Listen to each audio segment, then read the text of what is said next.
want you to hit me as hard as you can. Why? How much can you know about yourself? You've never been in a fight. Wait, let me start earlier. Like many of you, I was stuck. You want me to deprioritize my current reports until you advise of a status upgrade? Make these your primary action items. I couldn't sleep. No, you can't die from insomnia. I'd flip through catalogs and wonder, what kind of dining set defines me as a person? This is your life, and it's ending 1 minute at a time. I prayed for a different life. Soap. I make and I sell soap. And this is how I met Tyler Durden. Come on, hit me before I lose my nerve. Okay. Ow! Hit me in the ear! It was on the tip of everyone's tongue. Can I be next? We just gave it a name. Gentlemen, welcome to Fight Club. First rule of Fight Club is... Wow, nice. You do not talk about Fight Club. Is that your blood? Some of it, yeah. After Fight Club, we all started seeing things differently. You're gonna have to keep me up all night. And she ruined everything. You're not into her, are you?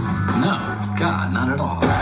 We've all been raised on television to believe that one day we'd all be millionaires and movie gods and rock stars, but we won't. He had a plan. To what purpose? In Tyler we trusted. We gotta take Fight Club up a notch. Each one of you has a homework assignment. You're gonna start a fight with a total stranger. That's not necessary. You're gonna lose. That hurt. You were looking for a way to change your life. You got it. I'm stopping this. It's already done, so shut up. What kind of sick game are you playing? Oh my God. Kids.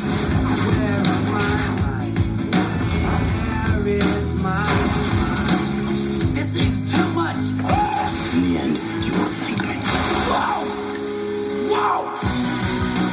Did you fight anyone? Who'd you fight? Shatner. I fight William Shatner.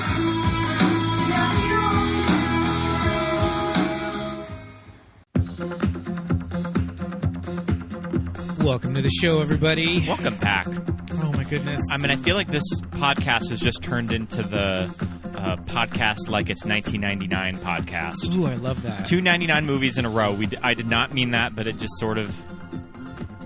It just sort of happened. I think it's fine. 99 was a great year for movies. Well, everybody out there listening, welcome back to the show. My name's Pete. And I'm Scott. And these are the movies that made us gay. Welcome back. Indeed. Welcome back. Scott. Very excited to talk about this one. Yes, please. And we have returning guest, old friend of mine, Drew Stanley, from our Matrix episode. Yes. Welcome back to the show. Hello. And you immediately wanted to do Fight Club as your follow-up, which is, I mean, you were first here for The Matrix. Mm-hmm. Another 99 released film. March of 99, and this was released, Fight Club was released October 15th, 1999. Okay. Directed by David Fincher. Right. Our first David Fincher movie. Probably one of the few David Fincher movies that I think can fit into the format of our show. Yeah, that makes sense for sure. Yeah. When you mentioned Fight Club hadn't been done yet, I thought it'd be a good movie to do just because of the sort of the trolling that happens in it for sure, and its legacy, definitely. Yes. Just like your Matrix episode. Kind of bros just sort of latching onto this movie for all of the wrong reasons. Right, exactly. And having the entire point go over their head and using it for justifying the wrong things. Yep. Mm-hmm. I didn't even think about that. Yeah. Huh. Good job. You guys always thinking, using that noodle. Well, even just sort of, even when Tyler uses the word snowflake, did that sort of come from this movie? Did, like, Fox News just sort of latch onto that from Fight Club? I definitely noticed that, and I don't know if it's just a coincidence that that's now, obviously a huge trope that we're living with. Yeah. But, yeah, that was one thing that I definitely, when I heard it in the film, I was like, oh, wow, I hear that all the time now. And I obviously, like, back then it was still, a cliche you would use, but it could be that it came from Fight Club, and maybe that was one of its little gifts. Yeah, might be one of the first uses of it for sure. I think the time span in between the common usage of it now. But I mean, you mentioned, Drew, the legacy, or Scott, I don't know which one of you mentioned, the legacy of this movie. You know, it's been over 20 years. Over 20 years now, and it has just become this part of popular culture, this part of just like... Taught in film school. Taught in like film theory classes. I remember watching this movie for a film criticism class when we looked at Freud, because it kind of matches up perfect when teaching Freud and cinema, too. Yeah, definitely. And I think also, like we were saying, similar to The Matrix, where it was meant to be a parody and a commentary on, you know, masculinity. And this is also, keep in mind, the same... I have this in my mind because I just watched the documentary about Woodstock 99 on HBO Max. Oh, love it. And that is like, you know, totally about how masculinity was sort of taking on a different form at that point in time. And I think Fight Club came along at a really appropriate time to make that commentary, but then at the same time, what they were doing went over the heads, I think, of like 90% of the audience. Unfortunately, because you saw Fight Club posters, and, you know, I went to undergrad starting in 2007, and you still saw Fight Club posters in all the people's dorm rooms and stuff. And it wasn't because they were, you know, excited about this film's somewhat deep idea of what, like, you know, masculinity is, but it was more of like they just loved the violence. Like it's like ultra violence in this movie, which was what made it very controversial too. Yeah. I had a Fight Club poster in my bedroom in high school, but I had a Fight Club poster in my bedroom just because reasons. I just thought that Brad Pitt was so handsome and just beautiful in this movie, which we'll talk about. Yeah, especially the low riding pants where it's oh my goodness. Those like cum gutter abs. His shoulders are crazy. But also I was noticing in this viewing, he doesn't really have an ass. No. Like Brad Pitt does not have a butt. You know, we talked about this in our Thelma and Louise episode. For my taste, Brad Pitt too thin.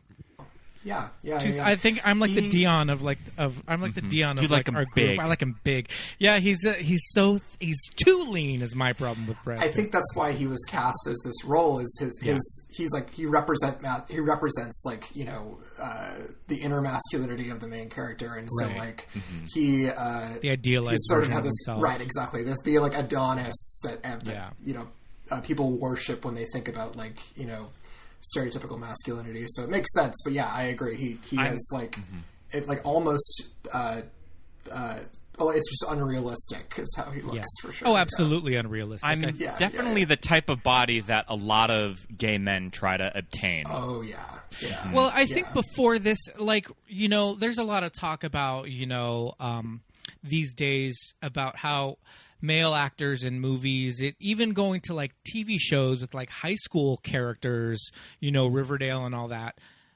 Any guy takes his shirt off, whether he's the hero or a nerd, they are chiseled to shit, just like ripped beyond belief. And I feel like you didn't really see a lot of that before this movie. You know, it just kind of like brought this kind of unattainable, you know, kind of form to how we portrayed like these male characters in movies now. But going back to you know, the type of people that would have like a Fight Club poster in the room, I was just thinking that like it would kind of be a thing if Michael Scott had to like, you know, go back to college for like to take some courses, he would put up a Fight Club poster in his room, you know, next to the picture of like Einstein sticking his tongue out, or something. And those two lesbians making out. That was in a lot of college dorms. Yeah, absolutely. Yeah, like when you would go to like Spencer's or Hot Topic, or even like at Target, they had the you know, you could scroll through the posters. And like Fight Club was always in there. The film trailer for that was always in there for sure. We were just talking about, because I found a James Dean framed little postcard that I bought that from a poster sale at MSU, and college poster sales, do they still do that anymore? Of like renting out a ballroom and college kids would go buy their Fight Club poster and like Boondock Saints giant like standee. I bet that still sells. Like, you got to put something up on those walls, you know? Yeah. Boondock Saints. Oh my goodness. I bet if That's you went another to one. one now, Yep. you would find a Boondock Saints and you would find a Fight Club for sure. Totally. I have never seen Boondock Saints. You're not missing don't anything. think Even I when I have was young, either. I was like, no, thank you. Yeah, I'm good. There is Sean no Patrick Flannery, you're there's- cute, but not that cute. there's no gay undertones in that movie, I don't think. So you can probably skip that one. Yeah. So before we get too into it, what are our first memories of when Fight Club first came out? Like, do you remember first watching this movie, Drew? I actually don't, especially definitely not as much as other 99 movies. And I think a big reason for that is because it was a flop when it came, in the box office. It didn't do too well. This became kind of a cult classic when it came out on DVD, and a big part of that is probably because DVDs are really huge when this came out on DVD. And so I watched this. My first time watching it, I totally will admit, I was just I thought it was just so cool because it was just so scare factor or whatever. And violence and all that, just oh wow, this is I could never watch this. My parents will never know, And then I watched it again. I remember distinctly watching it at a party in undergrad, and that would have been 10 years later, and that was when I got the actual message of what they were trying to do in the movie, and it wasn't just about ultra violence. Right. So I remember my sister's boyfriend, when I was in junior high, rented this movie, and I watched this movie late. On a Saturday night, I was just home alone, and I watched it. And I just remember not really getting it, or wrapping my mind around... How old were you? I was probably 13. Got it. Not really wrapping my mind around what I had just seen. Yeah. And then I remember watching it with a group of high schoolers when I was a freshman. I was invited to the cool kids' house to watch a movie in their basement. Do you remember Bart Smith? In high school, you may have been a little too young for Bart Smith, but Bart Smith was super cool, and he had a bunch of his friends over, and I was included, so I felt very honored being the freshman. I got to go over to the cool guy's house to watch Fight Club in his basement. Yeah. After a football game, and that's kind of I remember that always sticking out in my mind of wow, I get to go over to the cool high schoolers' house and watch goodness. Fight Club in their basement. Lord. I have truly made it as a freshman in in the social circle. And like you said, I remember this DVD being a big deal. Of that, I remember the packaging for this disc when I worked at the video store. It looked like a cool brown paper bag that was tied up. Yeah. And this Blu-ray that we watched last night was I bought this Blu-ray when I bought my Blu-ray player. So it was just sort of a big purchase of I'm upgrading to a Blu-ray player because I have this new flat screen TV. I mean, this flat screen TV would have had to have been teeny. But I remember 8 inches thick. I bought this at Walmart when I bought my Blu-ray player. Yeah. So it's kind of one of those, because we're a big physical media collectors, and this is kind of a big cornerstone purchase that this is one of my first Blu-rays. Yeah, especially if just when DVDs came out, whatever physical video formats come out from now on, Fight Club might be just always part of your library, whatever that format is. Do you remember the sizzle reel for Fox DVDs? And Yes, it opens up love it. with "I Want You to Hit Me as Hard as You Can" Yep. with Brad Pitt, and just seeing that attached to every single DVD Yep. that was issued out by Fox at the time. Yep. It had a bit from the X-Men movies. It had a bit from the X-Files movie. The Abyss. The Abyss, yeah. The Abyss, that's right. Yeah, Talking about those Special interactive features. DVD menus. I mean, I still love a good interactive DVD menu. That is a special feature. That in and of CD-ROM nonsense, I don't think I ever got that to work. No one did. It was a lie. Mm-hmm. It was all a hoax. Yeah, I think with Fight Club especially, I was reading... I can't remember where I was reading this a couple nights ago after I watched it, that it does owe its success to all of the there was tons of like featurettes and behind the scenes stuff, and I think commentary. I think there was a commentary on it too. There's like 3 commentaries on it. There's the one with on the Blu-ray. There's the one with the actors and David Fincher. There's David Fincher and Chuck Palahniuk, and then all the producers did one. Oh, Chuck Palahniuk did one as well. Okay. I think so. Yeah. Okay. Oh, that's one thing to mention too, is that Chuck Palahniuk is gay and is a queer author. Yeah, absolutely, yeah. And of course, that's what this movie is based off of. Is his novel. Yeah. I saw this movie in the theater. Mm-hmm. I was in college, and I saw it in the theater with my friends. And it was I do remember that. Yeah, October sounds right because it was cold when we got out of the movie theater. And I remember one of the first things I told to my friend Damien that I was with at the time. I was like, "Man, I need a cigarette." And we were cool college kids at the time, smoked like chimneys. Was it those beautiful shots of Helena smoking? Yes, of course. I was just like, I need to smoke about an entire pack of cigarettes on our way home. Being very intrigued by it, Jared Leto, I was fascinated with at the time, just because I watched My So-Called Life when it aired. I'm about. He's probably a few years older than you. No, but he's pretty about close. He's about 5 years older than me. Yeah, but he was playing high school at the time, and My So-Called Life was a fucking revelation. Yeah. At that time, right? And it had a gay character, and not only was he gay, but he's like Afro-Latino, and it gave us fucking Jared Leto in that face, man. And for a teenager, I was just like, this guy, angel face, and his name is Angel in the movie. Angel face. Yep. I will be. I will be watching him with great, intrigue the rest of his career, and the violence was something that it took me a while to wrap my head around. I didn't have that immediate I don't like it because it's too violent, but I did also have this well, I don't know if I need to see that again for a while, and and I don't know that I did, but I do remember renting it because as we were watching some of the special features, I specifically remember things Helena Bonham Carter would say in the interviews. I was like, oh, I remember this. I watched all of this. Because I don't think I own it on DVD. I don't think I bought it. No. But I didn't either, yeah. Yeah, but I definitely rented it, and probably rented it a few times just to get through all the special features. Because I did remember a lot of things. Nowadays, I have not issues with, but I mean, Ed Norton, great actor, but listen to those commentaries. He kind of comes with a big bag of bullshit with him. Oh, in the commentary. In life, I just feel like just he's in very, general. just in general.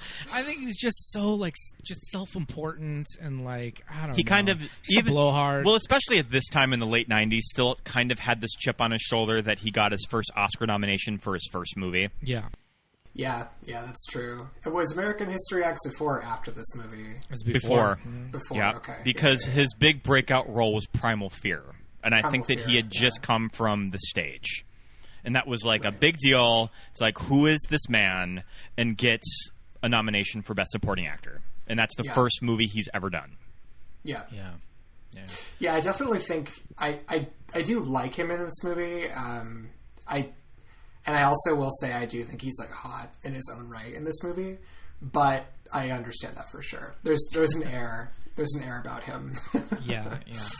But something else that this movie kind of gifted unto popular culture or whatever, I think Helena Bonham Carter is just kind of another just iconic image from this movie. Totally, yeah. This was my introduction to Helena Bonham Carter. Yeah. I remember when I first watched Fight Club, that was the first movie I'd seen that I can remember anyway with her in it.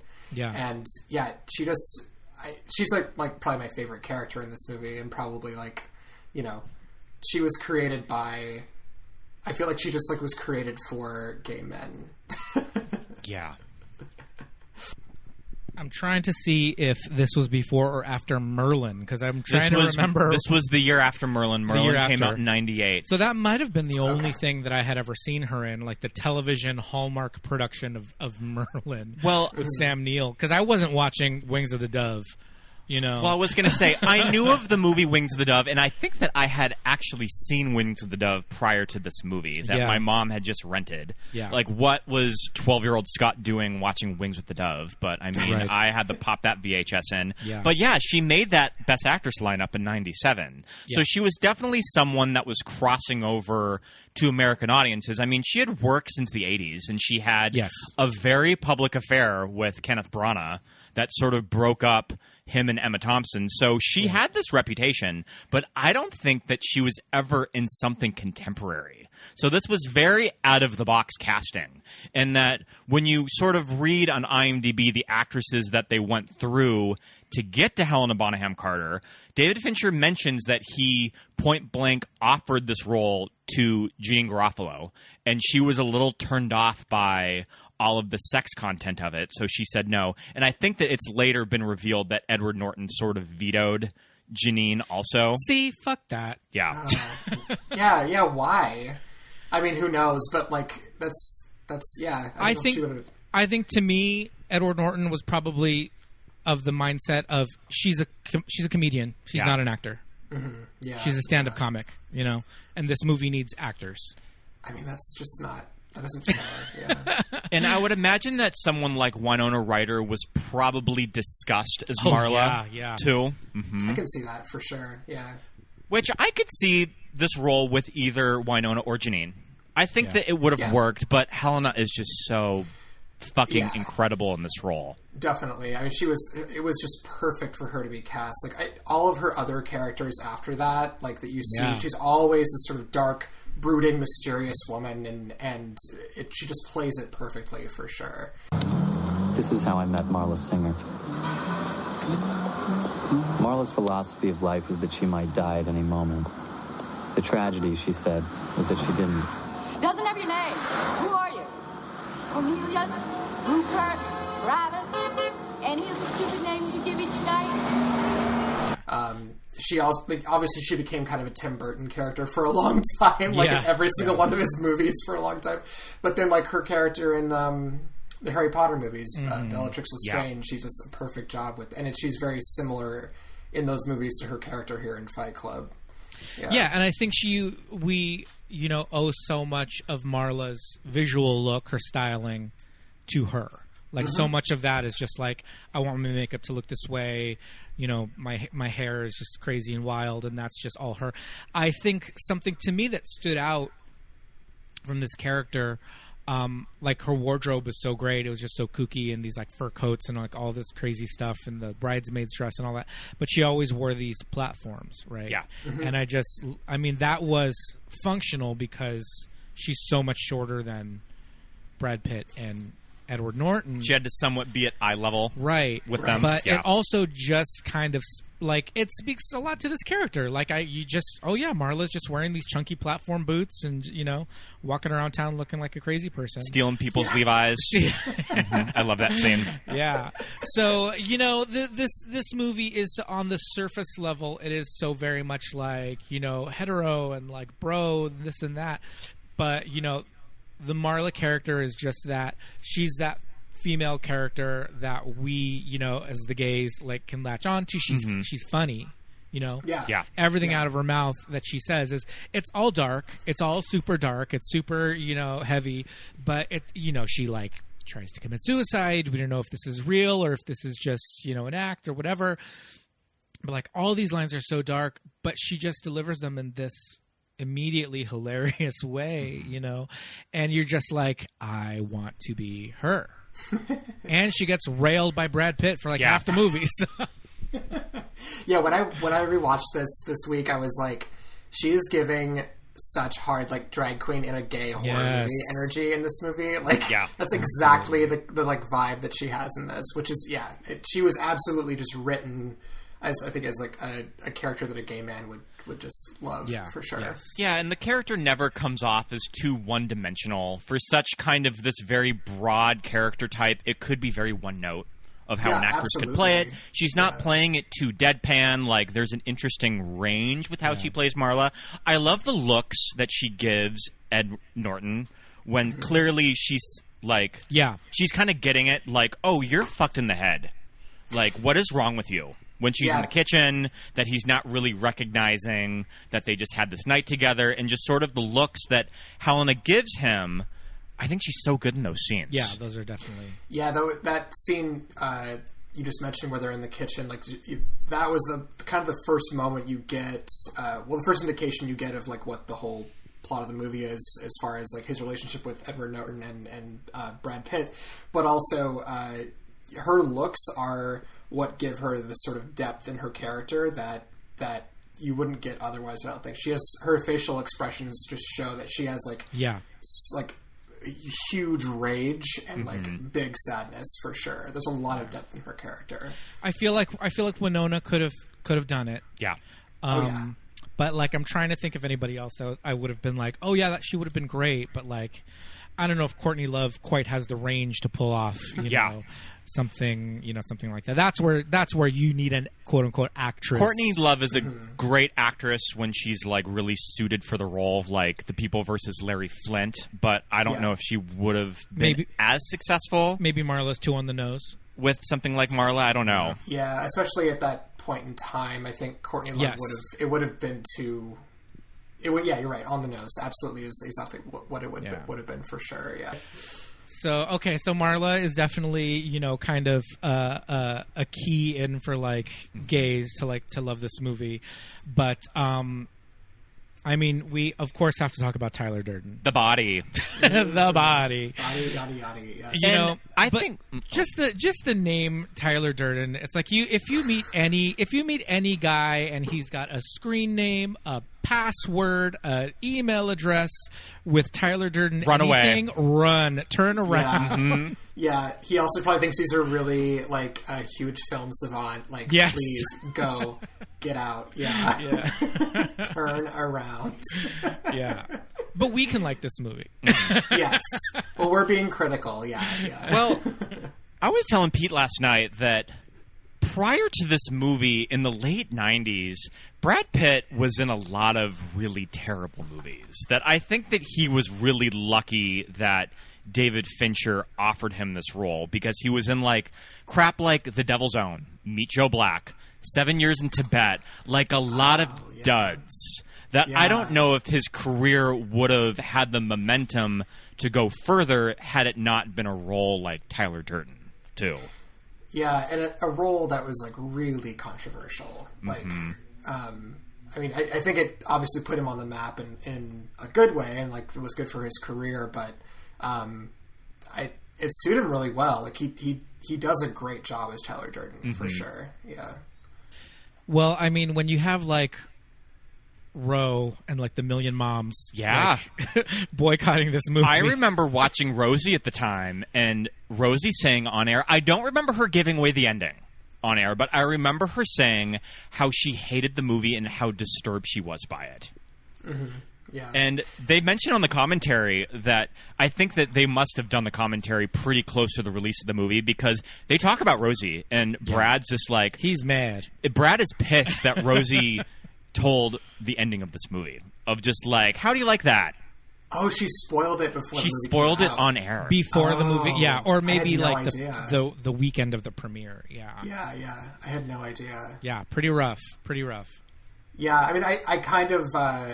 I guess, well, at that point in time, nobody had seen it, so it's hard to say, like, I guess they also maybe didn't understand the commentary about it, too. I mean, the violence in general, like, you shouldn't show it to kids, but, like, the entire point of the film is about, like, it's a parody of, like, toxic masculinity. Yeah, how it starts to infect all the world, and they start to do all these crazy things out in public, and they're blowing shit up and all that, like... I feel like it's like very obvious when I watch it now, but maybe it wasn't back then. Yeah, well, you know what though? This is 1999. This is like pre 9/11. Like we were just running through the world with like rose-colored glasses. You know? Also, everything was fine and dandy. Also, kind of questioning movie violence, because Columbine happened in like April of '99. Yeah, so it's still kind of, there was some fallout in the movies with violence for stuff like that too. Yeah, definitely. That's true. I Columbine for sure. And we talked about that in the Matrix episode, how that really affected the Matrix too, like how when that was released. Yeah, I think this is also a time where, I mean, there's never really a time where satanic panics are low in the United States. Right. This is a time where it was like very anything in film that showed violence or video games like immediately became this thing that was going to destroy society, and Fight Club got that a lot for sure. Yeah. So, but I mean, it did wonders for Brad's career for sure. All of them, really. Also, kind of the height of Brad and Jen, because she shaved his head. I remember reading that in Best Movie Year Ever, that Jen shaved his head for the movie. Oh, specifically for Fight Club. Yeah. Yeah, I mean, that makes sense, yeah. She has an eye. So, I remember being in the theater and watching this movie and just thinking, very familiar with Brad Pitt, Interview with the Vampire, like I'd been there since the beginning. And yeah, like obviously he's like gorgeous, right? But I'm just watching it going, these clothes are so amazing. All the shit that they dress him in this movie is amazing. And that's one of those things that, do straight men think about stuff like that? Or was it just us gay guys thinking that? I think there was a huge uptick in straight guys wearing like Starsky and Hutch like leather jackets. Like that was just, and I had a leather jacket like that. Scott, you've worn it several times. I've got this. I can barely fit into it these days. Neither of us can fit into it. It's so tiny. But I have this vintage leather jacket. It's like this brown, almost like an ox blood color, and I wore it everywhere. And this movie comes out, and there he is wearing these like leather jackets, plaid pants, which I wore a lot in college and high school. I was that like weird kid that like wore plaid pants and like t-shirts that were kind of small. Gay. If you could just find a mesh Hustler t-shirt out of the closet in the late 90s. So I thought that most of his wardrobe was sourced, right? Just vintage clothes. But those t-shirts, I think that they're custom. Yeah, those t-shirts have to be custom. Yeah, and I think also as far as like just the general wacky style of him in this movie, I think that they did it because he's also supposed to be just like kind of a nihilist, right? Like you've completely lost all feeling and care for anything in the world. Nothing matters, and so it's just sort of this sort of clown aesthetic they're trying to give to him. Just like, I'll wear whatever, who cares? Like, I'll wear I think he wears a boa like almost at one point. It's like a feather vest almost. Yeah. I think that's kind of what they were going for, is that he's just supposed to be this whack job, basically. Right. And then there are those scenes, before we kind of find out the big twist ending of the narrator. Are we calling him Jack? Jack, narrator, I don't know. Are we calling him? Yeah, because he refers to himself as Jack a couple times where he says, "I am Jack's." Yeah, when he's reading those, Or has that been kind of a fan theory? Yeah, of that his name is Jack, just sort of adopting it from that. That's kind of what I always get from it. But yeah, his character, like in the credits and everything, is just the narrator. The narrator. So when the narrator and Tyler are living together in the house on Paper Street. And it's just their little wacky adventures in like the second act. It's the cute couple scenes. I love them. Yeah, no, they're great scenes. And there's scenes. He's like riding around on that bike, and he doesn't have any pants or underwear on. Yeah, he's fully Winnie the Pooh in it, because when he falls off, when he crashes the bike and falls off, you fully just see his ass. I would imagine that they probably put Brad in a thong just to like protect those goods. But it's one of those things where it's like, now 20 years. I mean, we're fully saying what the ending is. Tyler Durden doesn't exist, right? Now that we know this, it's like it's not homoerotic because it's himself, but it's like when you see this movie and you see these two characters that are just like friends or best friends or whatever, and they're just living this life just so close to each other and taking a bath and just being in the same room when one's taking a bath and all that stuff, you as like this gay kid, I don't know, that's something that you immediately latch onto and you're like, oh my God. Yeah. This is intriguing. I think it's an inner war that every cisgender boy goes through, or not even just cisgender too, and when they are growing up, especially if you're dealing with like confusion around your sexuality, or not confusion, if you know that you're gay but you don't want to come out yet. Like, this is an inner war that everybody has with their masculinity, and in particular in the movie, it's about like, Edward Norton or the narrator or Jack or whatever. He's having this sort of like crisis where capitalism has sucked him dry. He has no emotion left. He's like, he hates his job. He hates his life. He's obsessed with IKEA furniture. There's that scene where they're like, it's like an IKEA ad of his apartment where all the like information about the furniture is popping up. Yeah. And Edward Norton represents, you know, his masculinity trying to come out so he can go and like be like who he's always been, which is like a tough man. But I think he also represents this sort of very homoerotic undertone within him that a lot of straight men deal with, not even when they're young, like throughout their entire life. And the whole Fight Club in general is that, like, it's very homoerotic. They're required to have their shirts off and they're wrestling around and beating each other up. And even though it's super violent, it's very homoerotic. Oh, for sure. Totally. I mean, it's kind of a return to just like ancient Rome or Greece of just like guys like wrestling each other naked. Yeah, like just reverting to like their like basic like reptilian part of their brains, like, you know. Yeah. I do. I like that you pointed out this scene where it's, you know, the camera's panning through his apartment and it becomes this catalog of everything popping up, you know. And in '99, David Fincher directing this movie. I mean, he had already done 7 at this point.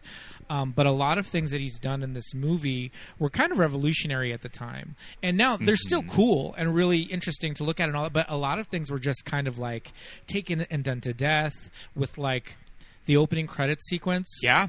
I was like, what were we watching? X-Men? Kind of ripped off by Bryan Singer a year later in a movie like X-Men. Yeah. It totally feels like X-Men or like any sort of like comic or Marvel movie. Yes, any superhero movie from the early 2000s. Somebody in this movie is going to have a superpower, you know? Yes. That's exactly what it feels like. Yeah. Or just constructing a whole scene in a computer. Yeah. That when you go through his house and you're going through all of the chords of his little condo blowing up, that's all done in a computer. And at the time, you didn't really see that. Yeah. Or a whole scene constructed around that.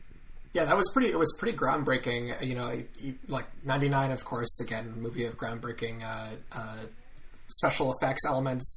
Yeah. But the opening credits and that scene where it's his apartment blowing up, it's going through like 2 seconds. You know, where like I think the refrigerator kicking on is finally what makes the spark that makes the propane blow up or whatever. Yeah. That's a really cool scene. Even now, it looks really cool. Yeah. Yeah. And, or when the plane blows up too, when he's in the plane and it crashes, or it blows up midair, and like that scene looks real. Yeah, it looks amazing, and it's like how many 5-6 years later they're doing that on a TV show, you know, Lost. You know? And but even the IKEA catalog scene, I feel like there's something very similar in Scott Pilgrim that I completely spaced on, and as I was watching it, I was like, oh, that's kind of from that. So it's like, you know, this movie kind of was groundbreaking and revolutionary for a lot of reasons, not just the subject matter, but also the way it was like produced and directed and all of that stuff. I do kind of, I don't know, I get the idea of like, you know, consumerism and all of that. I also get that it is definitely like satire. I'm just watching it going, I don't even know if this character would have bought the Yin Yang coffee table. That shit is ugly. Yeah. I don't think this guy would have bought that.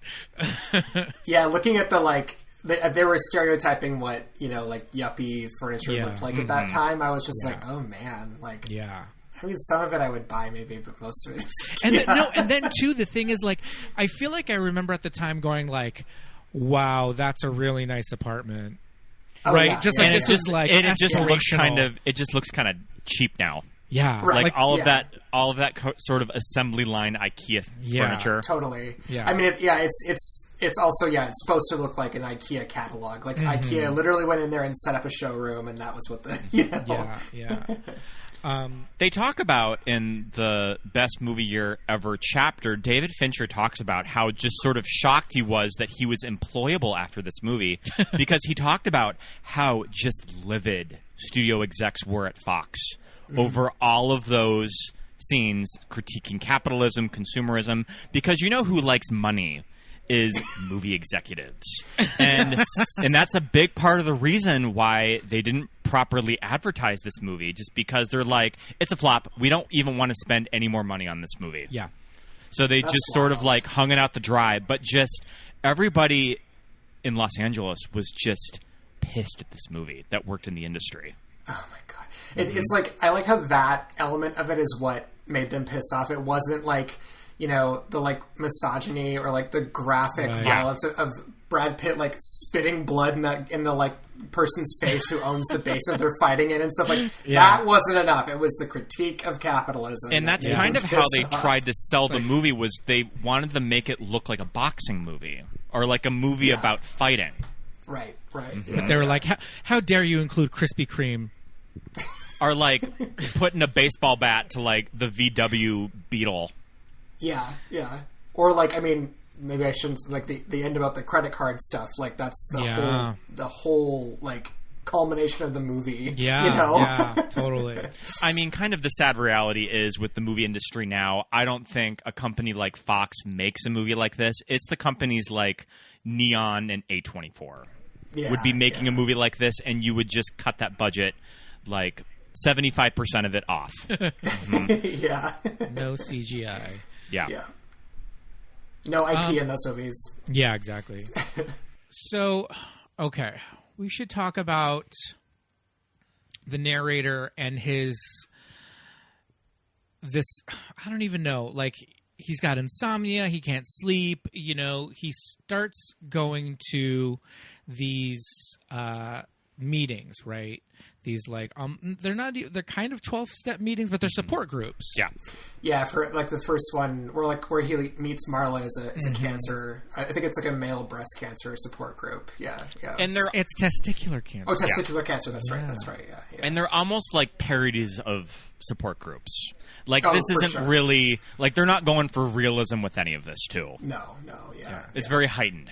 Well, because the whole thing about the testicular cancer support group is that these men are like weeping. They're so broken They're so just because broken they don't have their balls. because they've lost one or both ball. Yeah. And it's like, just put the silicone damn marble in there and get to stepping, dude. You're alive. I mean, that whole thing is meant to be another part of this whole parody of. Like, I mean, I would be very upset if one or both of my balls was lost to testicular cancer. Sure, yeah, and it is a common killer of men for sure. Yeah. But if I live through it, right, of course, yeah. But that whole trope is supposed to be like another part of the parody of like.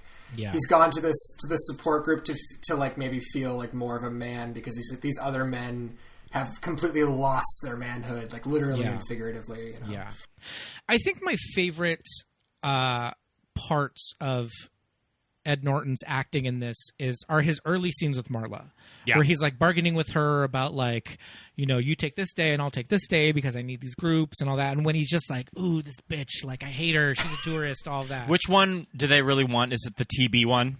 Yeah, like she's done her homework. Yes, that's right. Yeah. Those are really funny scenes with her. Like his delivery is great. I love those scenes because they shot in downtown LA, and I'm just like, I wonder what street this is. Is that Broadway? Yeah, it's like I'm just trying to like look around to see if I can see any street signs. Oh, that's cool. I didn't realize that because I know it's the all movie's it's all shot downtown. It's supposed to take place in New York, right?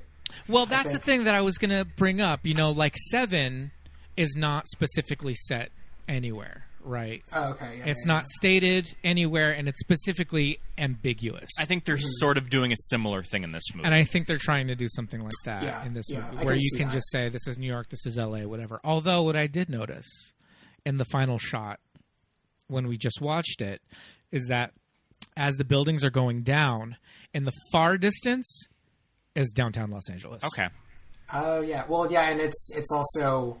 There's no water, which in New York you would see, like the city would end very quickly in the background for sure. Mm-hmm. Yeah, so that makes sense. It could be all LA. Yeah. But yeah, and I did notice a lot of the downtown locations when we're watching it again. But yeah, I think it's supposed to be intentionally vague or whatever. But that's just another kind of like Fincher kind of like, I don't know. I think that's kind of cool, right? Tyler's house looks like it belongs in. Like the urban decay of Detroit or something. Yeah, and in fact, I think Tyler's house.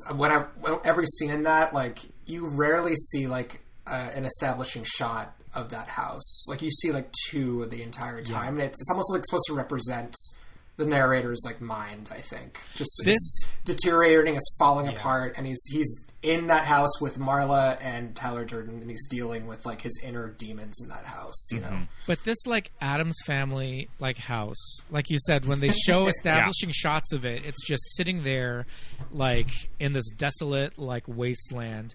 And I'm just thinking, how are these idiots, well, this one idiot, not just getting like black lung, you know, there's like mold in these walls, like he's getting like, you know, World War I. Are you going to fall through the floor, Money Pit style, if you walk across the living room? Yeah, upstairs. Yeah, for sure. Yeah, it looks. He's it also that, just like, looks foot like rot. It looks like it's just next to like a super fun site. You know, like you rarely see again like the outside of it. When you do, it's been abandoned for years. It looks like. For sure. I do like the idea though that the inside of it is very much like his mind, you know, and like because, you know, when we see those rooms where he's sitting in with the stacks of books and these like handwritten tomes that he's reading about, you know, first person point of view or third person of the person's organs and all that. It's like, do we see that room again with all those books everywhere? And it's like this kind of fanciful, like, you know, interpretation of what's going on in his crazy brain or whatever. I like that. And it doesn't get too literal that it really hits you over the head with it. Too. No, I think it's extremely subtle because it still gives you these establishing, like, this is in a city somewhere. There's a street in front of the house. Like, there's it looks like warehouses across the street at one point. But when you're inside of it, you know, it's just, and Marla is constantly coming and going too, as is Tyler, I guess. So yeah, I think I think that was intentional, but it could just be being more interpretive than anything else. I want to talk a little bit about the bar where they initially set up the Fight Club. Oh, yeah. Because this location is crazy as well. Is it the same bar that they meet for the pitchers of beer to start out with? I think it's supposed to be. Is it the same bar? Okay. Yeah. Because it's right. You can see the freeway like overpass in the distance, and I don't know what kind. It must be just out in the middle of nowhere. These people are just like beating the shit out of each other in the parking lot, and like no like bartenders coming out with like a shotgun, like get the hell out of here. Yeah, if it's in LA, like it's definitely someplace like far in the outskirts. Yeah, just very industrial. There's big industrial parts of the city that there could just be like a shitty piece of shit, like you know, honky tonk by the railroad tracks. Right. The same people there every day. But I don't know, those kind of places, if you did get into a fight out front, somebody would come out with a shotgun, or they would just call their like local street gang to come and like get you the hell out of there. Their local fight club, exactly. Yeah, there you go. But I think the look of it, the aesthetic, like, it just, I don't know. I feel like you didn't really see a lot of things like that, you know, in movies up until that point. So there's just this kind of like dark and grimy, but just like, I don't know, the cool neon. There's a neon sign above the door. Yeah. And it's pink. It's pink neon, right? Yeah. And it's like, this bar would not have pink neon, but it just looks cool, right? So one part of the movie's like title, like the cover of the movie, it has like the pink bar of soap. I think the lettering is always pink in that movie too. Yeah. So okay, I do want to talk about the artisanal soaps that Tyler selling to department stores. Yeah, and it's made out of human fat that they steal from the like. Well, first of all, a liposuction clinic or any other medical clinic would never just throw things into a dumpster. Right? Yeah. Even if it says medical waste. Right. Yeah. But that part, I mean, I think it's like obviously like another big critique of capitalism and rich people like getting their fat sucked out or whatever, and then they make soap out of it so they can rub it on their skin. But it's just so gross. Yeah. But I love this life that Tyler is leading, that he's like a pre-Etsy like soap dealer. with like his cute little briefcase of these like artisanal soaps that he sells to like department stores. And I like how they also gave him like we need to make a way that Tyler Durden's making money because we can't make people believe that he's just living for free in this broken down house. I mean, he has like 3 jobs. Yeah, exactly. Yeah, and then also the narrator has his job too. Well, they're both the same person, I guess. So it's but and they justify it that Ed Norton, Jacker, narrator, can't sleep, so he's getting these jobs as a waiter, as a projectionist, and he makes soap just because he can't sleep. Yeah. Yeah. Oh my goodness. Well, I mean, this character. I mean, he caught on to this artisanal, beauty business before like Dr. Squatch and like it could make its way into like your Instagram algorithm as like a paid sponsor. Yeah, he got it on the ground floor for sure. Yeah. Yeah, how many of us are using soap right now that's made from human fat that they got from a liposuction? And if you mention it one time to your partner, you're definitely going to see Tyler's soap show up in your Instagram feed. Oh yeah, we're all going to have ads. We're all going to have ads after this for sure. Oh man, they're going to be everywhere. Paper Street Soap Company. That kind of shot of the soap like hitting the little soap dish thing, very cool. It is cool. That's some good. That's some good marketing right there. That like pink bar of soap with like the stamp in it. I like the publicity still of just Brad Pitt showcasing off the bar of soap in like department stores. Yeah. Mm-hmm. Yeah. So Drew, did you read the book? I have not read the book. No, in fact, I don't think I've ever read any Chuck Palahniuk that I can think. Yeah, I don't think I have. Yeah. I thought you were going to say I've never read a book. I've never read a book. I don't read books. Yeah, I'd rather just see the movie. I have read Choke by Chuck Palahniuk. That is the only one that I've read by him. I read Fight Club, but like 20 years ago. Right. Yeah, I think Chuck Palahniuk back in the 1990s / early 2000s was also.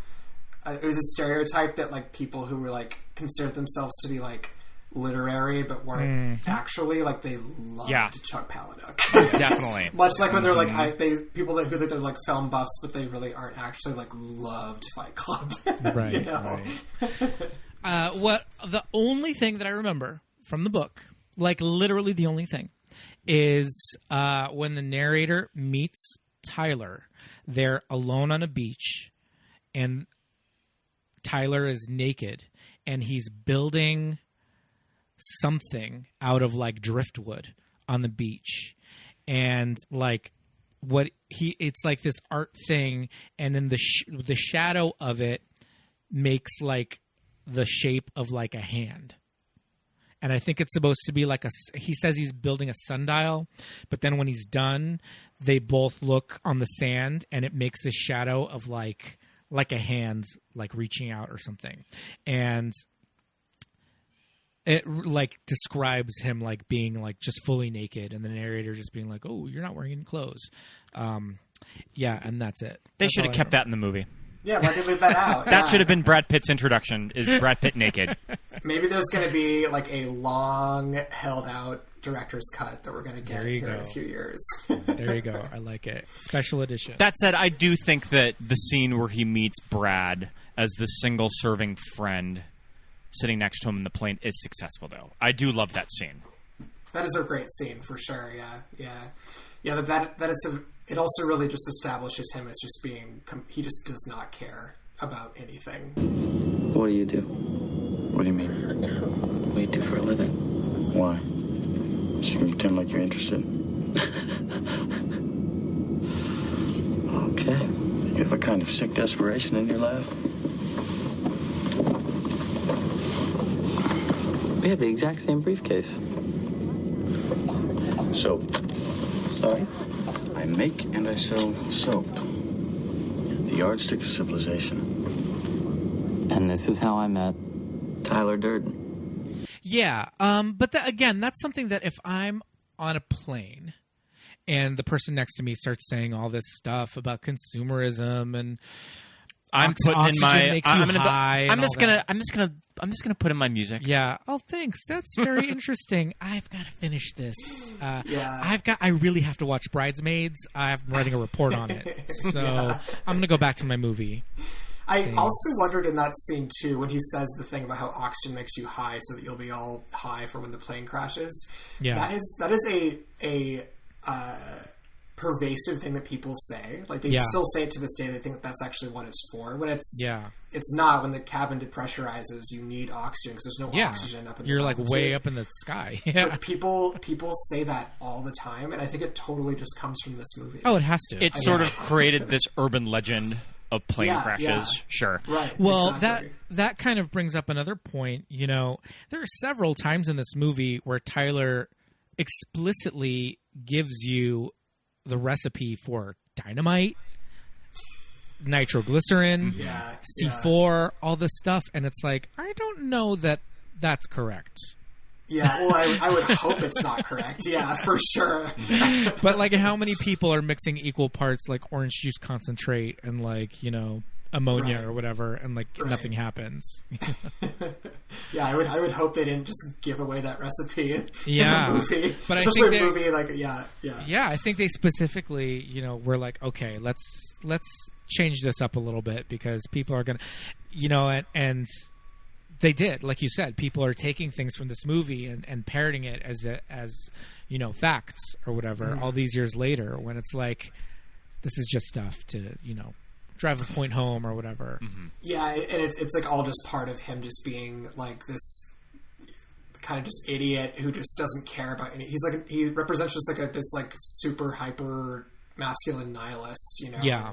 He represents obviously the narrator just no longer giving a shit about anything, and he's now, you know, meeting this person in the plane who's actually him. And I think that also kind of gets the whole things going over people's heads, gets into Roger Ebert, his review about this movie, and how I think I agree with him where he really liked it, the beginning especially, and then he talks about how the whole point of it, the whole parody of it, the whole critique on masculinity and capitalism, just I think most people miss the point of that in this movie for sure. And I think that it actually like I do sort of agree with Rosie if she had said this after the movie came out, that people did like it did maybe some damage, like more than it should have, because people just didn't get it, you know. And because there's even now like a lot of these like, you know, white supremacist neo-Nazi groups have their own fight clubs, like where they go and they fight in people's basements, like these hyper masculine neo-Nazi people that are now, you know, prominent, unfortunately, in our day and age. I mean, I'm all about like backyard wrestling. Sure. Set up a lawn chair. I love a good cat fight. Scott and I live in Montana. We got it. Yeah, we understand. But those are just dumb, you know. Do you remember when we were walking to Precinct one night when we parked on that street and walking by?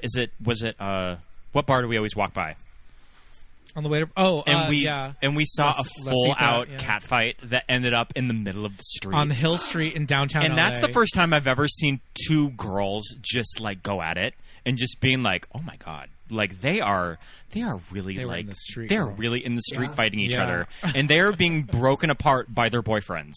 Yeah, I've seen that happen on the subway before, and I always just like wonder like what brought us to this moment, like what happened, you know. I always want to know the backstory for sure. And I just feel like there are certain things in this movie that, like, you know, when he says, okay, I'm going to give you homework assignments, and they keep escalating in like severity, but one of the earlier ones is like, pick a fight with a stranger, you know, and that scene is played for laughs, and you laugh, you know. It's like, oh, he's spraying water on the priest, and you know, the priest goes and pushes him, and it's cute and funny and all that. But it's like, how many people are just like, oh yeah, dude, I'm going to go do that. I'm going to go do that this weekend.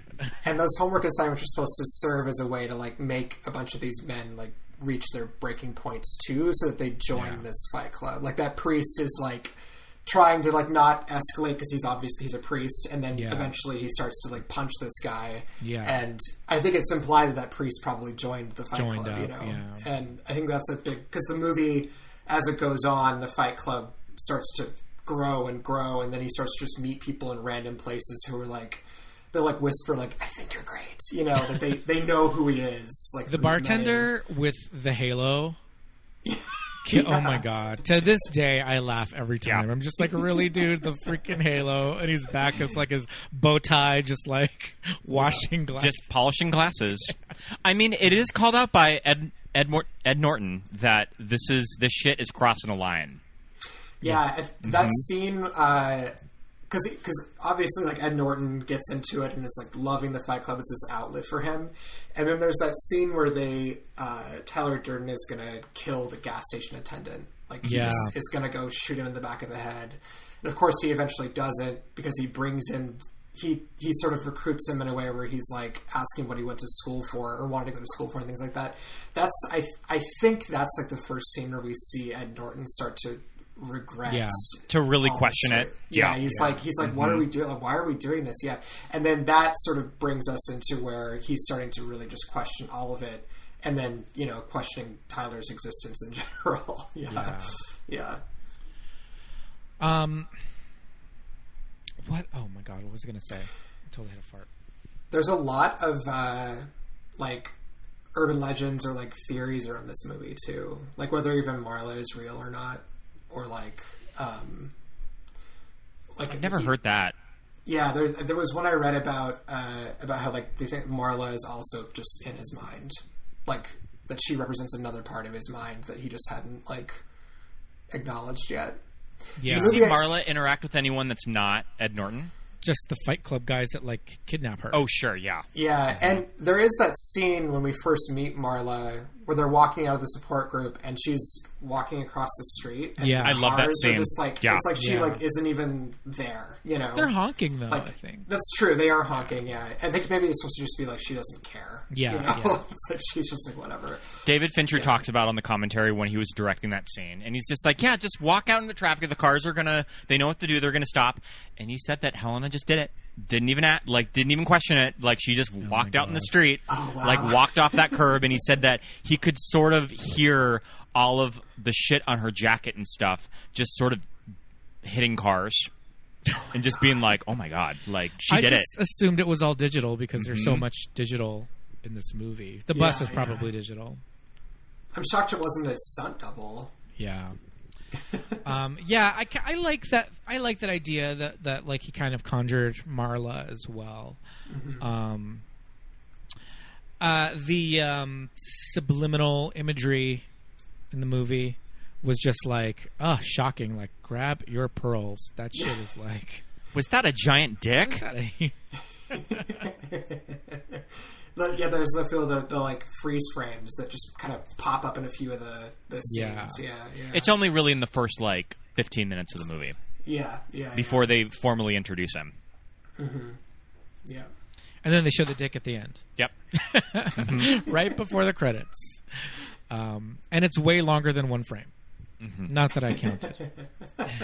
Not that you paused and then like, we're hitting the frame button on the remote. Yeah. Frame forward. I think it was 7 times. No. Yeah. But I think after I watched this, I definitely, I think I still like this movie, but like I was saying earlier, I don't know that it is frustrating that people didn't get it because I think that it maybe fomented a lot more of that culture than would have been there otherwise. It's kind of like, we're also in the era of South Park and stuff when this was out, and like in the big era of South Park.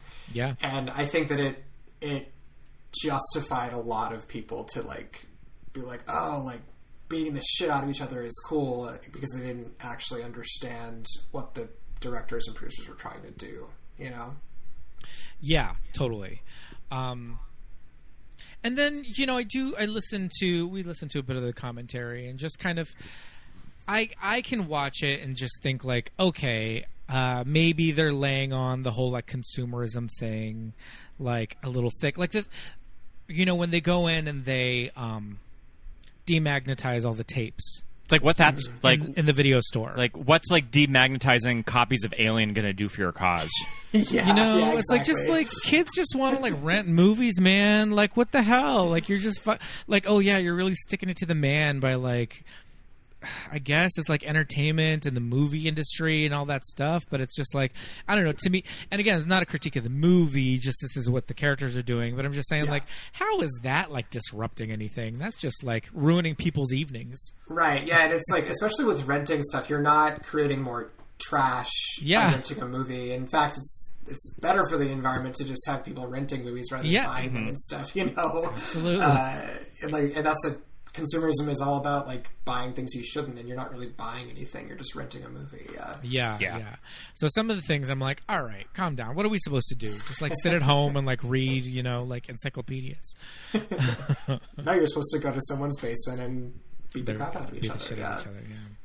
I guess so. Maybe we'll start one of those. No. Yeah, don't do that. Don't do that. No. And kind of when you look at Ed Norton's journey in this movie and people that kind of misinterpret this movie, that Ed Norton's character is kind of liberated by Tyler at the end. That he does shoot himself in the mouth. That he does sort of like sever his connection to this character. And it ends on this very moving moment where he's making this connection with Marla as they're seeing the buildings go up. That it does leave him that he's having this very intimate moment with this woman too, that I think it's one of the most moving images of the entire movie, that he does sort of make this connection to her, that he made this journey and he is holding Marla's hand at the end of it. Yeah, and he realizes that Tyler Durden was like, that he loves Marla and that he, needed to get Tyler out of his mind in order for him to keep loving Marla. But I don't think that it obviously doesn't mean that he's going to stop doing what he was doing, because he just blew up all the major credit card companies in the world and probably caused like a financial crisis, And so I think that he also doesn't care. I do think that it's supposed to be like, he has now admitted that he loves this woman. They're going to be together, but he also doesn't. He's become the nihilist Tyler Durden. Yeah, he's kind of absorbed Tyler Durden in a way to where Tyler doesn't need to exist anymore. God, that scene is so brutal when he shoots himself in so brutal. It's crazy. It's crazy, and that's another thing too. That like digital technology of like getting to this point where they're able to like reproduce effectively, like a person, and all that stuff. I want to talk a little bit about, we're talking about Tyler and the narrator having this relationship in the house where there was this domestic relationship for a short moment in the movie. But then, when Marla eventually does come to the house and the narrator sees like, oh, they fucking, right? He sees like condoms in the toilet and and he hears it and all that stuff. And, for a straight character like the narrator to see that and have these feelings of jealousy, right? And to have these feelings of jealousy when he sees Tyler kind of reach out to Angel Face, right? And for me as like a gay kid, and I was out to my friends at that point in college when I saw the movie. But it was one of those things where it was like I was out, but I was never like seeing anybody, and it was just like I'm the gay friend, but I never really got to like exhibit it at all, right? But I definitely could understand those feelings of jealousy when you had guy friends and they would get a girlfriend, or they would get another friend that they were more friendly with or whatever, and I don't know, maybe straight guys kind of seeing that and just kind of like relating to those emotions of like jealousy, with another male friend of theirs. You know? Yeah. No, I could definitely see that from that scene for sure. I mean, not like there is the jealousy probably of just like this person's having sex and I'm not, but also like Tyler was like, before that happens, he's like sort of his best friend. He's always hanging out with him. He hates Marla. Marla's the one who's infringing upon all of his like these liberating support groups he's going to, and then she calls up, and then Tyler answers or like picks up the phone after the narrator goes away, and then she's like, they're just having a good old time in that house. And that scene where he goes to like knock on the door, and Tyler Durden, like, I think he asks him if he wants to join or something. Yeah. And like that I thought about that too, where there's a sense, I think, that viewers may have had a sense of jealousy there, or they can relate to the jealousy of like losing a friend because their friend is like having sex with this person that they secretly love, but they just haven't admitted to this themselves yet. Yeah. Those scenes though, and it's interesting because I kind of remember this movie of like showing so much of Brad Pitt's body. And it does show a lot of his body, but you really only see you get like a handful of money shots, and you just sort of get that ass shot. Yeah, you really only see his butt when he flies off the bike. But that scene when he opens the door and the camera is like so low on his butt, you're just like, holy shit! There is quite the V happening there. Yeah, for sure, yes. And why is he wearing that like? Black rubber glove that like who's the little animated the little Nicktoon, he's a mad scientist guy. Dexter's Laboratory? Yes, he's wearing this he's wearing this Dexter's Laboratory fucking glove, and Marla in the background is falling off the bed. Yeah. Just like woo, she's just spent. That shit is hilarious. Like it's so pretty crazy. It's pretty wild. Yeah. So I almost think, do you think that was just like you know what would be funny of when he opens up like the door is let's just like put him in something really stupid. Yeah, like a clown costume or something. Yeah. Oh my god. Yeah. She falls off the bed and what does she say? She says, "I found the cigarettes." Yeah. And leading up to that scene too, it's like a montage of Ed Norton just like trying to like read a book or something, and they're just screaming upstairs like at all hours of the day. The sex moan noises are ridiculous, but so funny. Yeah, because she is just like giving everything like with these screams. Yep. I can't. That was probably a fun afternoon in like the ADR booth. Yeah, just looping all this crazy. Yeah, seriously.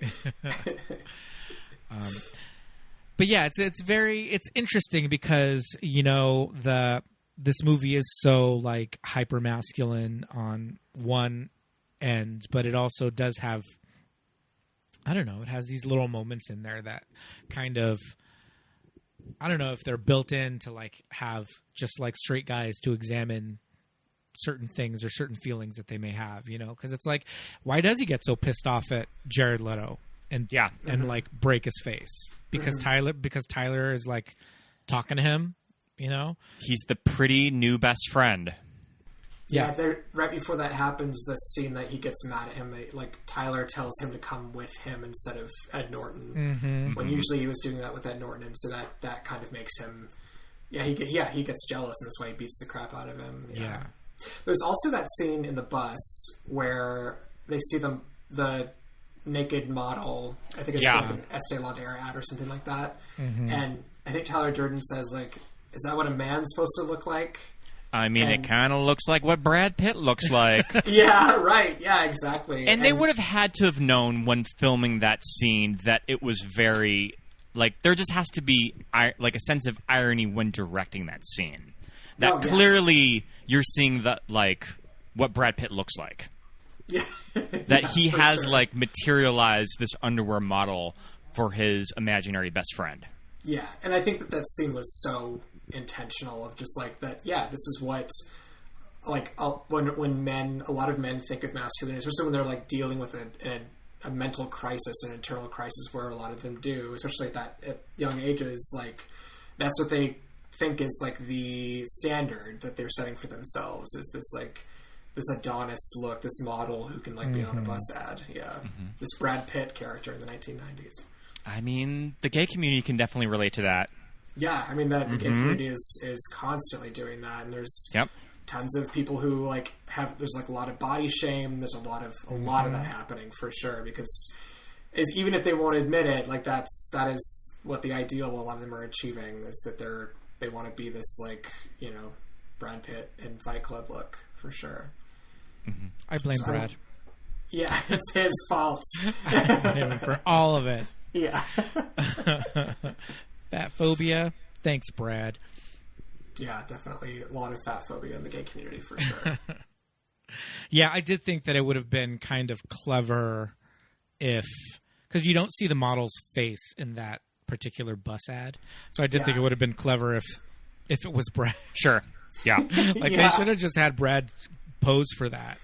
And yeah, just that would like have have been it be his body. amazing. And like like him with long hair or something. Yep. Yeah, just like, because I think you do see kind of like longer hair in it. But yeah, just put him in a wig and just like, right? It's cut off like right at the shoulders or something. Yeah. Headless torsos, right? I mean, we can all relate to those. Yes, yes, the gays know all about those.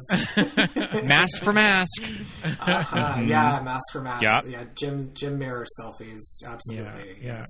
My favorite part of headless torsos is when you look at the grid and it's a headless torso, and then right above it is someone's head. Sure. And it kind of matches up. Yep. It's like that is pretty good. It's like those old like fashion plate like toys. Did you ever play with those fashion plate toys? Yep, where you slide it around. Yeah, and put the paper on it and like stencil. Yeah. Oh yeah. Speaking of fashion plates, I have in my notes Brad Pitt is a metrosexual paper doll because he's wearing something different in every single scene.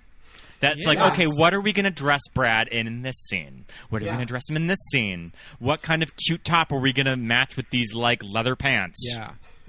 Yeah, I think, like I said earlier, I think he's supposed to just be this, like, wacky clown because he just doesn't care. He just is, like, the freest man in the world in the Fight Club world, of course. But also, I think it's, like, he's in the narrator's mind the whole time, so it's just what the narrator is just putting on him at any given moment. So he's just constantly changing wardrobe. I mean, he's just styled like he's always doing like a fashion shoot for like GQ magazine or something. Not even GQ. It's a little bit more like details, rave culture. Rave culture, sure. He's like the Cher Horowitz of this movie. I do like kind of the progression though, because as it gets towards the end of the movie, the outfits do get a little bit more kooky. Yeah, right. Yeah, they do for sure. Get a little punk, especially when he shaves his head. Yeah. Some of the sunglasses though, I was like, I would wear those today. Yeah. Yeah, and I think I saw those sunglasses a lot back in the late 90s, early 2000s for sure. Yeah. Those were on par, definitely. Yeah. The first ones that he wears are kind of like a more stylized aviator. And I was like, I almost wish that it was just like a classic Ray-Ban aviator, but I think they may have tried it and it might have looked a little Hunter S. Thompson. Sure. Yeah, and his character is so Hunter S. Thompson that it would have been too much for sure. Yeah. So they went with the little like more sleek, like a smaller aviator. But then he had like the big huge plastic oversized, ones which I really like. They're like red. Yeah, I like those. Giant. What are your favorite items of clothing? Garments that Brad wears in the movie. Tyler? I like Brad's crazy coat at the end of the movie in the parking garage. I like that. It's like the feather one, right? Yeah, that was my favorite one too. Also, when he shoots the van, I remember that being in every single TV spot at the time. And I also really like the crop hustler like mesh crop top that he has. I think that was my other favorite one too, just because that one was like the most. Except when he like has no clothes on at all, it's the most revealing one. Yeah. Yeah, I was gonna say my favorite outfit is when he's wearing just the glove. The scene with Marla, yeah. When you just Google Tyler Durden and do an image search, it's all the red leather jacket. All the red leather jacket, sure. Iconic. Yeah, that is definitely the iconic look. I like the t-shirt. Pack. I like the blue t-shirt that he has under the red leather jacket. Yeah. But he also has kind of like a Hawaiian looking shirt in in one scene. Yeah.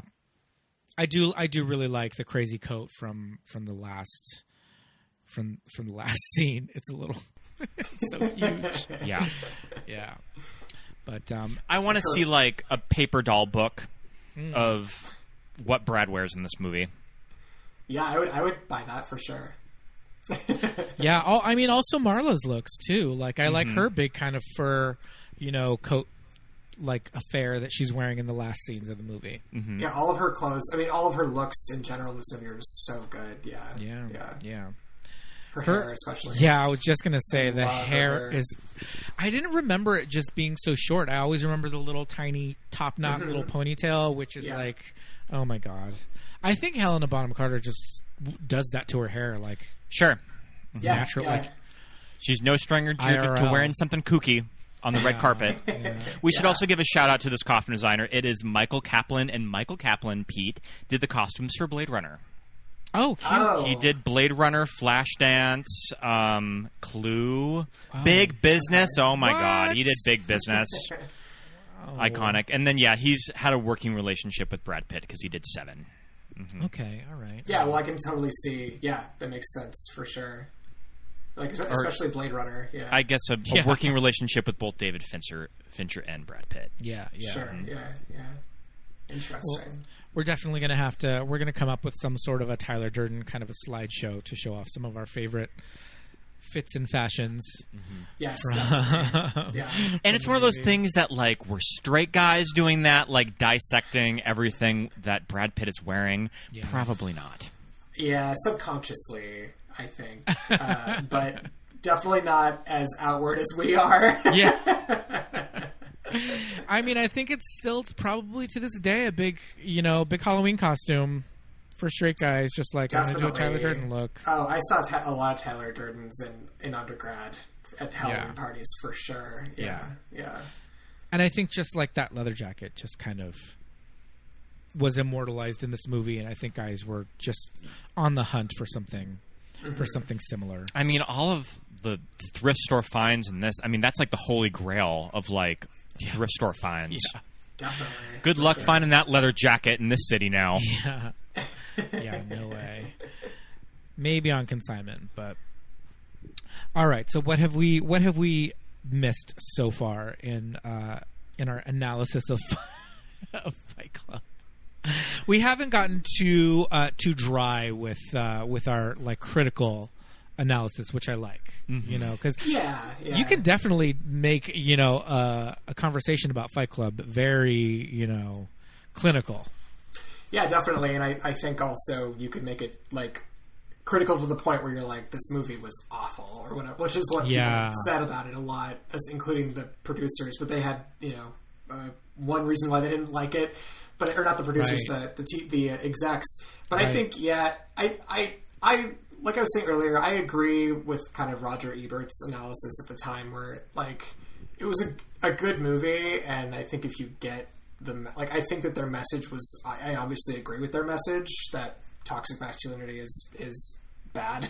Yeah. But and that men need to learn how to deal with their emotions instead of becoming violent. I think there's a lot of messages when I was watching it this week, I think there's a lot of messages around that Fight Club is trying to do that are just so much more relevant even now. Oh, absolutely. With incels and stuff like that. Yes. Instead of being like, hey, maybe it's me that's the common denominator here. Is like, no, it's women's fault. Yeah, absolutely. I'm going to stop caring. I'm going to be this nihilist and just be angry all the time. And I just think that message was lost, unfortunately, among a lot of people that this movie got a cult following around. Well, you bring up a good point, because nowadays I feel like this is happening a lot with movies, and I always bring it back to I Care a Lot. Sure. People not really wrapping their minds around satire and film. Yeah. Too. I Care a Lot got a lot of shit. People saying it's a bad movie. I don't like it. This character is so unlikable. Like, why should I be following these awful people? But the thing is, the movie wasn't bad. The characters were bad people, but that doesn't mean the movie is bad. It was not a poorly made movie. It was well made. Very interesting, very insightful. But I think people were not able to distance themselves from not liking what they're doing in the movie or not liking the character, and therefore to them it was bad, right? Yeah, Are like, not fully grasping the industry, like, and I care a lot, and like the healthcare industry that is parody, or that's kind of a social satire for. Yeah. They're not really fully grasping what they're trying to say in that social satire. Yeah. That they're taking too much at face value. Yeah, they're missing like the point, because they're just like, oh, like I don't want to, like within Fight Clubs, it's just like I don't want to see blood, I don't want to see people beating the shit out of each other. When it's like, you know, I mean, this movie's rated R. What did you expect? Yeah, like, yeah, totally.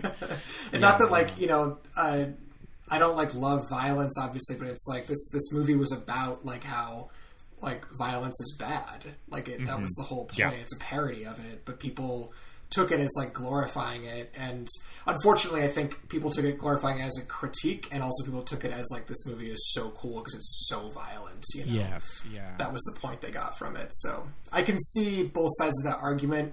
For me, I definitely think it was a good movie, but it's also because, you know, the point of it is great. Like, yeah, and I think it's more relevant now than it has been since it was made. Yeah, absolutely.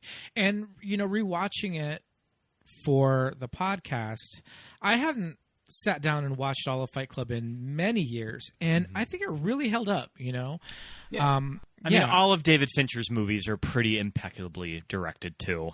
It helps that when you have a filmmaker that talented doing a movie like this, that it goes down so much easier. Yeah, and there was nothing in it that like, because a lot of these movies, especially movies from like the 90s, like they say things where you're just like, ooh, you know, and that doesn't really happen that much in this movie. I didn't really notice anything that I can think of anyway. There might have been, but but if there was, it's all in the service of the satire. In the universe. Yeah. In the universe The of the movie. satire and the story, exactly. sure. Yeah, that's true. So, and if you're going to be turned off by like, you know, oh, we're laughing at like a cancer support group or whatever, but it's like, it's clearly supposed to be right. a crazy scene too. Yeah. It's meant to be like a satire. It's also just like this movie could be classified as like a dark comedy too. Yeah. Oh yeah, ways. definitely. Yeah, and that is absolutely part of that for sure. Yeah. The movie's most successful scenes is when it really leans into that too. Yeah, definitely. Do you have any other favorite David Fincher movies? Like anything that in his filmography that really stands out that you like? I am gonna look at the list again, because I did look at the list when I first watched this, and there's a few that I do like still for sure. I was interested in that quote that you mentioned earlier, Scott, about he was like, I'm shocked that I got any work, you know? I don't know if that was like a direct quote, but he more or less says that. Yeah. Right. Yeah. I liked Panic Room.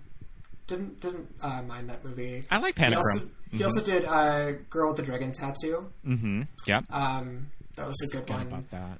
Oh, he did Curious Case of Benjamin Button, which I'm stars Brad Pitt. I'm kind of a defender of Curious Case of Benjamin Button. I think it's really well made. Sure, yeah, I think it's a good movie for sure. I think Seven is a nearly perfect movie too. I have not seen that movie in so Seven's long. great. Yeah, that's a good movie for sure. He did Alien 3. I don't think that David Fincher really likes to talk about Alien 3. He also directed House of Cards, the show. Yeah, I think he produced House of Cards too. Mm-hmm. Yeah, he did Madonna's Vogue. He had a long working relationship with Madonna. Mm-hmm. Yeah. He did a Aerosmith song. He did. Those are all the ones that I kind of recognize, I think, out of what he's done. Yeah. Zodiac holds up. Zodiac is amazing. We just revisited that a few months ago. And I really like Gone Girl, too. I think Gone Girl is a really well-made movie. I agree. I like Gone Girl's good. Yeah. For for like material that you would not really peg as a David Fincher movie. I think he does a really great job with that book and the script. Yeah, for sure. That's another movie I haven't seen in a long time. I think that came out in '99 as well. Gone Girl? Gone Girl. I think so, yeah. No, Gone Girl came out in 2014. Oh, wait, that's 2014. Yeah, you're right. Yeah, I was like, you're thinking of something else. else. I was thinking of something else. For I think The Panic Room was his follow-up to Fight Club, too. Yeah, it was. Yeah, that was 2002. Yeah. And Panic Room had a very long, turbulent production too. That they went through, like they went from Nicole Kidman to Jodie Foster. They had to recast the daughter to Kristen Stewart. That there was just very complicated, like, shots in that movie that took them way longer in production than they had thought. It went a little over budget, but I think it holds up. Yeah, I think it's a great movie for sure. I haven't seen that movie in a few years, but I would watch it again, definitely. Mm-hmm. What about you, Pete? Gosh, I feel like I really like Gone Girl, like you said. Mm-hmm. I do like Seven a lot. Yeah, but I think it's got to be the Vogue video. Oh yeah, so good. Yes, that's got to be my favorite work of David Fincher. Yeah. I mean, his gayest work. I mean, that has to just get David Fincher like a good round at a bar that he directed Vogue. Oh, for sure. Yeah. I'd buy him a shot. Like drinks for life. Yeah, drinks for life at the Eagle. Oh man, but yeah, I mean, Fight Club. It's not immediately a movie that you would think that would fit well with our show and the subject matter of movies that made us gay, but ultimately, I think it's just so really hyper masculine that it kind of does. Yeah, mm-hmm. I think it does too. I think it's a great like critique of sexuality in general. Mm-hmm. Yeah, mm-hmm. Yeah, fragile masculinity too. That right. Mm-hmm. Yeah, or how sexuality is in this country, especially with fragile masculinity, especially in 2021. Yes, totally. Yeah, good. I mean, I kind of felt like, oh my God, Fight Club, we're going to be talking about this for 3 hours. I mean, we made this into like a very like tidy 90-minute episode. Yeah, this wasn't bad at all. We hit all the major bullet points of it. Yeah. But yeah, I mean, this was a lot of fun though, talking about this movie. Thank you for coming on, man. Thank you for having me, for sure. Yeah. I'm sensing sort of a theme with your episodes now of just sort of when we decided to do Fight Club and I was watching Fight Club, I was like, there's so much like Matrix feeling in this movie that I'm just like, okay, I can see that there's a theme going on here for sure. Yeah, totally. Oh man, but this was really great. Thanks again for coming on, man. We got to have you on again for something else. But let me know. Yeah, we'll keep you in the books. Thanks, but y'all. Until then, we'll see you next time. See you later. Bye. Bye.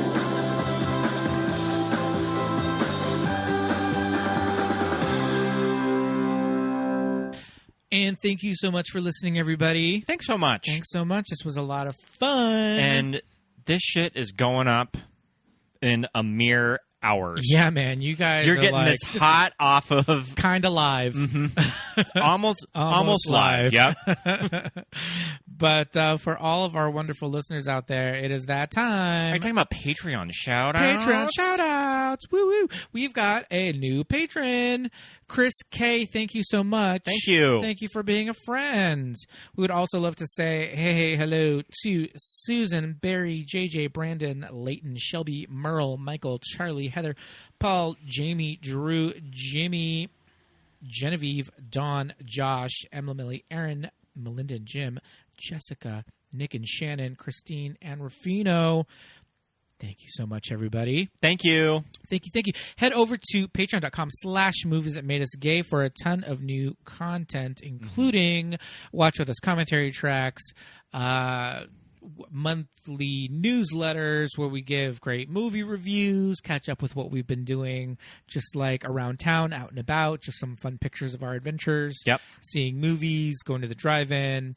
Cool, cute stuff like that. And we're going to be adding a new feature to the Patreon where we will be just giving you a rundown of new movies that we've seen in the theater. Yeah. And just some quick movie reviews. Mm-hmm. So I came up with a name for it the other day and I totally forgot. So I'm trying to remember what that name was, but it's coming to a Patreon near you. So check it out. We've got several tiers, levels of Patreon support that you can give us. So check it out and see what you like and make it happen. Thank you so much. Meanwhile, you can give us a review. Yes. And give us 5 stars on iTunes, please. Yes, indeed. Go over to Apple Podcasts if you're an Apple listener or an iPhone user and hit that 5-star button. Smash those stars to the right. Indeed. It's easy and it's free. We would love it if you would subscribe on Instagram and Facebook. We are at Movies That Made Us Gay. and MTMUG Pod on Twitter. Yes, indeed. You can find me. My name is Pete. I'm on Instagram and Twitter at Peter Lasagna. I'm Oscar Scott on Twitter and Scott Youngbauer on Instagram and just Scott Youngbauer on Letterboxd. Yes, indeed. So look us up, find us there. Lots of extra supplemental fun. But thank you so much, everybody, once again. Until next week, we'll see you. Have a great time. Bye. Bye.